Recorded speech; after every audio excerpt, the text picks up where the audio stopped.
Hello everybody, I wanted to make a quick video for y'all about how to maximize your Kaplan studying using the terrific Kaplan QBank tool. So here you see on the screen, this is your syllabus right when you click into captest.com. Over here on the left hand side, you have your sessions. And this is basically your syllabus for the course. As you're going through the course, you click on each of these sessions as you reach them. And if you scroll down a little bit, you see your after-class assignments, which are basically quizzes based on the topics that we talked about in that class. Now, the thing I want you to remember about this is that these quizzes are very good if you are scoring around the median score. That's where these are the best. But you might want to, if you're scoring either a lot higher than the median or scoring a bit lower than the median, think about customizing your Kaplan studying, making quizzes that are the best level for where you happen to be at right now. Of course, the best way to figure out where you're scoring right now is to take that diagnostic test and then send us your 130 to 170 scores for both the math and the verbal. And if you do that, then we will send you back some suggestions on where you can get started with the QBank or the QuizBank up here at the top part of your screen. So let's go ahead and click on that QuizBank and see how this process works, how we want you using this fantastic tool. When you click on the QuizBank, you'll see these options right here on the screen to create your own quizzes. So let's go through these one by one so you know how to set it up. First, we highly recommend setting your test style to either untimed mode or tutor mode. And the reason we recommend that is because the interface of the QuizBank is a bit different than the one you will see on the real GRE and the one you will see on the Kaplan practice tests. On the QuizBank, you actually don't have the option to mark a question for later and then come back to it at the end if you have time, the way you do on a regular practice test or on the real GRE. And our timing strategy, we'll talk about it in class, but our timing strategy is entirely based around when to guess on a question, mark it, and move on, knowing that you can come back to it later. So because you don't have that option on the QBank, what I tend to see happens a lot if you time your QuizBank is that it'll just teach you to rush, which is the exact opposite of what we want to be doing on test day. On test day, we never want to be rushing. Anytime we rush, we're going to make more silly mistakes. We're going to get things more things wrong that we shouldn't be getting wrong. So to me, it's really important not to train yourself to rush. And that's why we want you using the tutor mode primarily, or the untimed mode on your QuizBank. Alright, once you have that set, then you go over here to the question reuse mode. This will automatically be set to unused only at first, and that's great. That's what we want to do. If you click all items, it will recycle some of the questions that you've already done, whether or not you got those questions right or wrong. So we're going to use unused mode until we've exhausted the questions in that particular area, and then we might come back and click all items so that we can reuse some of those questions. Alright, the next selection here is the question difficulty, and this is probably the most important part of the QuizBank. This is how we're going to be able to see that we're improving in real time. It's really awesome. So what we're going to try and do is figure out a level, or a mix of levels, in which you're getting about 50%, meaning you're getting about half right and half wrong. It's really, really important to me that you're getting questions wrong quickly in the QuizBank. I don't want you wasting too much time getting questions right. A lot of students I see come into the quiz bank and they're shooting for 80% right or 90% right. They kind of treat the quiz bank as like a test itself, where they want to get a lot of the questions right. And I definitely understand that, but if you think about it, if you do a 15-question quiz and you get most of those questions right, you didn't really learn a lot from that quiz. That quiz was kind of a waste of your time because you already knew most of the things that you did on that quiz.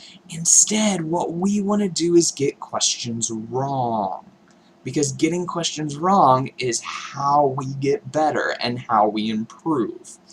So you always want to be around 50%. That's the ideal percentage. Of course, as you do more questions in an area, you're going to get better and better at them, and that percentage is going to start to go up. So once you see that percentage go above 70%, at that point you're getting a bit too many questions right, and what you're going to want to do is either increase the difficulty at that point or change the topic, go to a new topic area. So if you email us your scores, we're going to give you our best guess as to what difficulty level we might want you to start at. If you're scoring a little bit lower, we might say, you know what, start at low difficulty. If low difficulty alone is already above 70%, well, no big deal. On the next quiz, you will come and you will do a mix of low plus medium. Once that's above 70%, great, then you start doing medium alone, and do that until you're above 70%. And then you can go on to a mix of medium plus high. So you see that each time we're going up a half step in the difficulty level. I never want you jumping like directly from low to medium. Most likely that'll bring your percentage way down. Going up about a half step should get you back to around 50%, which is a good level. It means you're not doing questions that are way too hard for you, but you're not doing questions that you just walk through either. You're challenging yourself and you're getting some questions wrong. All right, so let's say we're at low plus medium right now, which is where we are at 50%. And then we have the question content area. For this, it's really important to do one topic at a time.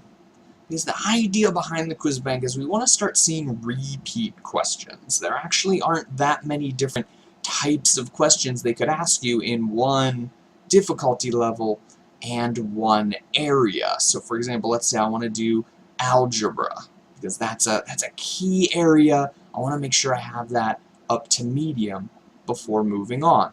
So I will click algebra in both problem solving and quantitative comparisons. You could concentrate on one or the other if you want, but generally you can mix these two in your quizzes.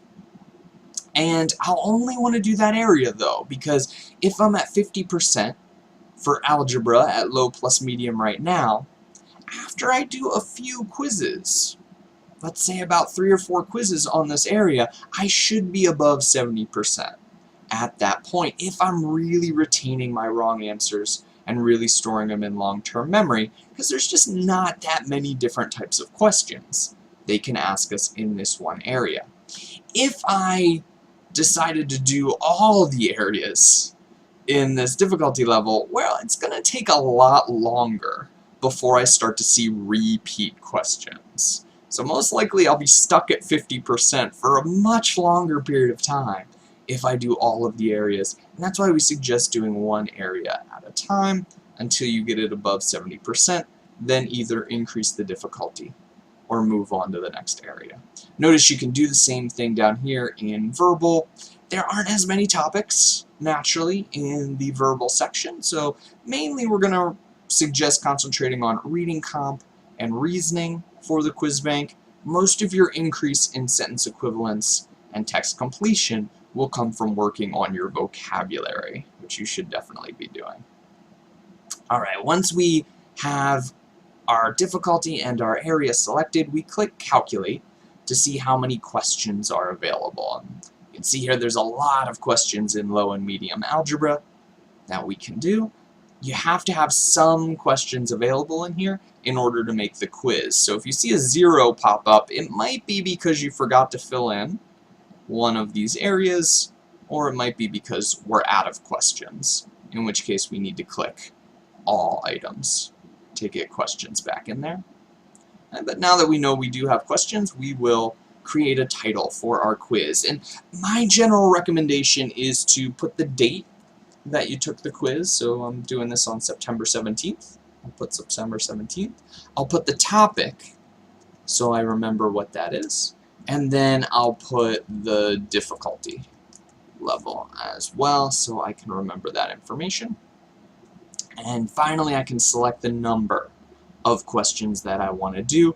And depending on the amount of time that you have that day, you should do anywhere between 10 and 15 questions in your quiz bank. That way, if you're getting about half wrong, you will get between 5 and 7 or 8 wrong, which is perfect for our short-term memory. We really don't want to get too many more than 7 questions wrong in a day because it becomes very hard to retain that many questions later. So I have enough time today, so I'm going to go ahead and put 15 in there. And then finally, you just go ahead and click Create Assignment right here, and voila! We have a quiz set up at our difficulty level, the area that we need to look at right now, and hopefully when I do this I get about half wrong, so I have some good questions to learn for later. I'll make a future video about how to review your quiz bank and what is the most effective way to get these questions into long-term memory. But for now, go ahead and get started on this quiz bank and start getting those scores up.